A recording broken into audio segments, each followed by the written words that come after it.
सो moon night का 4th episode is finally out and I am shocked, thrilled, exciting after watching this episode. मैं MCU का कोई बहुत बड़ा डाई हार्ड फैन नहीं हूँ एंड इस शो से मुझे वो सुपर हीरो वाइब्स नहीं आ रही हैं which I absolutely love and this show is very very entertaining and exciting at the moment. So first of all मैं आपको इस एपिसोड की एक समरी दे देता हूँ।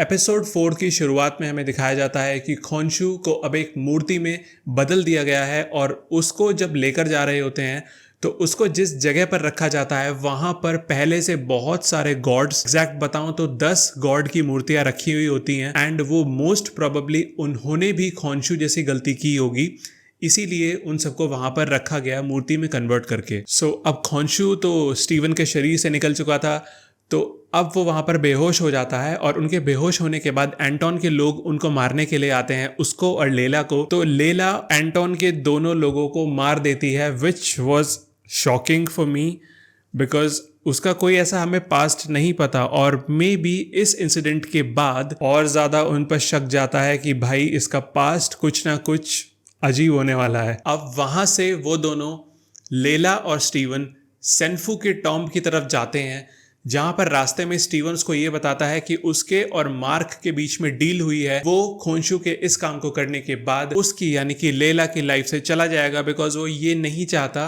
कि खोंशू लेला को अपना अवतार बनाए जिससे कि फिर उसकी भी लाइफ खराब हो सकती है। एंड जब वो दोनों उस टॉम्ब के अंदर जा रहे होते हैं तो स्टीवन और लेला एक दूसरे की तरफ अट्रैक्ट हो जाते हैं एंड स्टीवन एंड लेला दोनों किस करते हैं, जिसको देखकर मार्क को बहुत ही अजीब लगता है और वो उसको एक घूसा मार देता है which was very funny to C.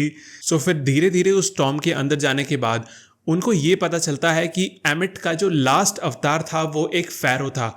And अगर आपको फैरो नहीं पता फैरो क्या होता है तो फैरो ओल्ड इजिप्ट में किंग को कहते थे।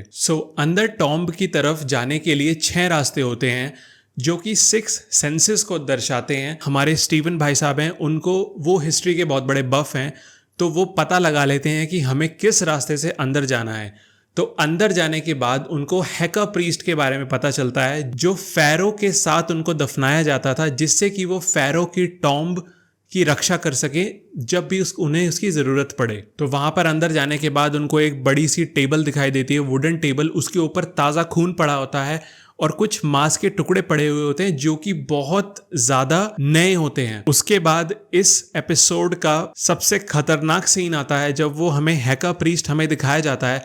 उसके बारे में कोई एक्सप्लेनेशन नहीं दी गई कि वो हेका प्रीस्ट है या नहीं है, वो कि ज़ॉम्बी लाइक कैरेक्टर था, बट ऑलमोस्ट हम मान सकते हैं कि वो एक हेका प्रीस्ट ही था बिकॉज उससे पहले हमें सिर्फ और सिर्फ हेका प्रीस्ट के बारे में जो कॉन्वर्सेशन हो रही थी उसको दिखाया गया था। उन दोनों के अंदर जाने के बाद हेका प्रीस्ट को उनके बारे में पता चल जाता है और स्टीवन तो वहां से निकल जाता है, लेकिन हेका प्रीस्ट लेला को पकड़ लेता है एंड उन दोनों के बीच में जब लड़ाई होती है तो लेला हेका प्रीस्ट को मार देती है which was really confusing to see. उसको देखने के बाद मेरे को लगा कि भाई ये कोई नॉर्मल लेडी नहीं है, इसका जरूर कुछ ना कुछ अजीब सा पास्ट होगा बिकॉज इसके पास्ट में कुछ ना कुछ ऐसी चीजें हुई होंगी जिसकी वजह से ये इतने सारे फाइटिंग ट्रिक्स जानती है। एंड लेला जैसे ही उस हेका प्रीस्ट को मारती है तो वहां पर हैरो आ जाता है और अपनी बातों से उसको ये बताता है कि उसके पापा की डेथ का जिम्मेदार मार्क है। अब वहां से लैला को बहुत गुस्सा आता है और वो इस बात को कंफर्म करने के लिए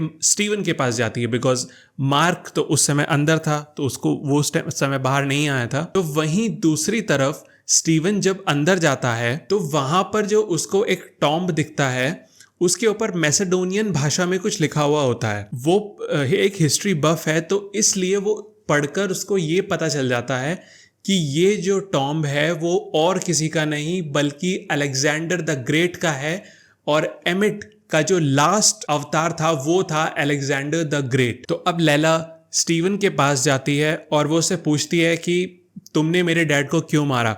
तो स्टीवन उसका इतना गुस्से वाला रूप देखकर डर जाता है तो वो मार्क को बाहर बुला लेता है एंड फिर मार्क की उससे बात होती है तो मार्क उसको ये बताता है कि हाँ मैं वहाँ पर लोगों को पकड़ने गया था, लेकिन उसके एक साथी ने बाकी सभी लोगों को मार दिया था। उसने उसे रोकने की कोशिश भी करी, लेकिन उसने उसको भी गोली मार दी और उसको वहां पर मर जाना चाहिए था, लेकिन वो नहीं मरा। लेकिन उसके डैड की डेथ वहीं पर हो गई थी और वो उसको बचा नहीं पाया। अब उससे पहले स्टीवन उस अलेक्जेंडर द ग्रेट के ईसोफेगस में हाथ डालकर, उसके मुंह में अंदर हाथ डालकर उशाप्ती को निकालता है। और जैसे ही वो उशाप्ती को निकालता है, इतनी ही देर में वहां पर हैरो और उसके आदमी आ जाते हैं। तो उस समय मार्क की बॉडी उसको टेक ओवर कर चुकी होती है। तो मार्क लैला को उशाप्ती देकर बोलता है कि तुम यहां से निकल जाओ और मैं इनको संभालता हूं। लेकिन वो उनको संभाल नहीं पाता, बिकॉज इस समय उसके पास खोंशू की ताकत नहीं है। तो वो ऐसा नहीं है कि वो कोई इमॉर्टल है। तो उसी चक्कर में जब वो हैरो के आदमी को मार रहा होता है, तो हैरो उसको 2 गोली मार देता है। और उस अगले सीन में हमें यह दिखाया जाता है कि गोली लगने के बाद मार्क पीछे पानी में गिरने लगता है। वो पानी में पूरी तरह डूबता नहीं है, लेकिन गोली लगने के बाद वो धीरे धीरे धीरे धीरे पानी में डूबता हुआ चला जाता है। एंड उसके बाद जो होता है, उसने मेरा दिमाग घुमा कर रख दिया कि ये क्या हुआ। क्योंकि उससे अगले ही सीन में एक मूवी दिखाई जाती है जो कि एक लो बजट मूवी होती है, जो हमें बाद में पता चलता है कि ये एक लो बजट मूवी है। और उस मूवी का जो मेन कैरेक्टर होता है वो होता है स्टीवन ग्रांट। एंड उसके अगले शॉट में ये दिखाते हैं कि एक मेंटल हॉस्पिटल है, उसके अंदर पिछले 3 एपिसोड में हमें जितने भी कैरेक्टर्स दिखाए गए हैं, वो उसमें से ऑलमोस्ट 90% कैरेक्टर्स वहां पर पेशेंट हैं। सबसे पहले हमें वो स्टैचू वाला आदमी दिखाया जाता है, क्रॉली।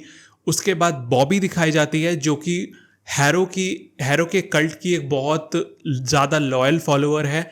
वो उस हॉस्पिटल में रहकर उन मेंटल पेशेंट्स को हेल्प करती है। उसके बाद हमें एंटोन का जो फ्रेंच ब्लैक बॉडीगार्ड था वो दिखाया जाता है, जो कि लोगों को कपकेक सर्व कर रहा होता है। तो वो एक लेडी को अपना कपकेक सर्व करता है और वो लेडी उसको एक ड्राइंग दिखाती है, जो कि एक बर्ड की ड्राइंग है, लेकिन उसका फेस खोंशू से बहुत ज़्यादा मिलता जुलता है। और वहीं फिर अगले सीन में हमें लैला को दिखाया जाता है, जो कि वहां पर एक पेशेंट है, वो भी एक पेशेंट है। एंड उसके अगले शॉट में हमें दिखाया जाता है कि मार्क एक शीशे के सामने बैठा है, उसके सामने एक गोल्ड फिश रखी हुई है एंड वो एक व्हील चेयर पर बैठा है, लेकिन उसके पैरों को बांधा हुआ है। और फिर इन सब के बाद हमें दिखाया जाता है कि हैरो अंदर डॉक्टर बनकर बैठा है, कि वो उस मेंटल हॉस्पिटल का एक डॉक्टर है और वो उन सभी पेशेंट्स को ठीक करना चाहता है। तो उसके बाद मार्क वहां से भागने की कोशिश करता है एंड उसके बाद मार्क को एक सैक्रोफेगस दिखता है जिसके अंदर कोई होता है। तो वो उसको खोलकर देखता है, तो उसके अंदर से स्टीवन निकलता है। वो स्टीवन को निकालकर वहां से भागने लगता है कि हम लोगों को यहाँ से भाग जाना चाहिए। वो लोग एक दूसरे से बात करते हैं कि क्या तुम्हें पता है कि उसने मुझे गोली मारी थी। तो वो कहता है हाँ। और हम भी उसकी तरह बहुत ज्यादा कंफ्यूज होते हैं कि यार ये हो क्या रहा है। एंड उसके बाद उसको एक और सैक्रोफेगस दिखता है, उसमें भी कोई इंसान होता है, लेकिन वो उसे नहीं खोलता। तो वहां पर भी उसकी पर्सनैलिटी का एक ट्रेट दिखाया जाता है हमें, कि वो हर किसी की मदद नहीं करता। एंड वहां से वो चलते चलते जब एपिसोड का बिल्कुल एंड होने वाला होता है, तो एक गेट में से पता नहीं क्या अजीब सा क्रीचर आता है एंड वो बोलता है हाय। एंड उस समय मेरी उसको देखकर बहुत ज्यादा हंसी निकल जाती है एंड वो दोनों उससे बहुत ज्यादा डर कर पीछे गिर जाते हैं। सो इस एपिसोड के खत्म होने के बाद मेरा रिएक्शन यही था, भाई ये क्या हुआ।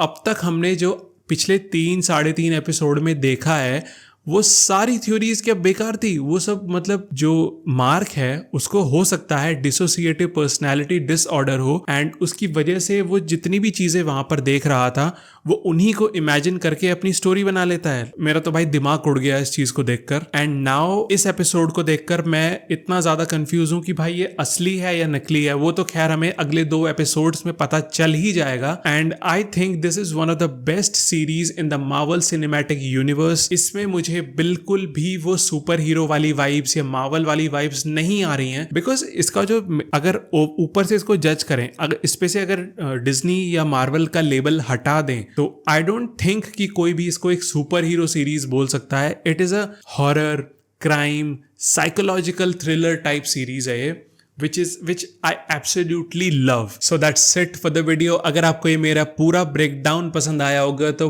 डेफिनेटली इस वीडियो को शेयर करना अपने जितने भी मार्वल सिनेमैटिक यूनिवर्स के फैन हैं। And please don't forget to like the video and subscribe to the channel. Thank you for watching. Bye bye.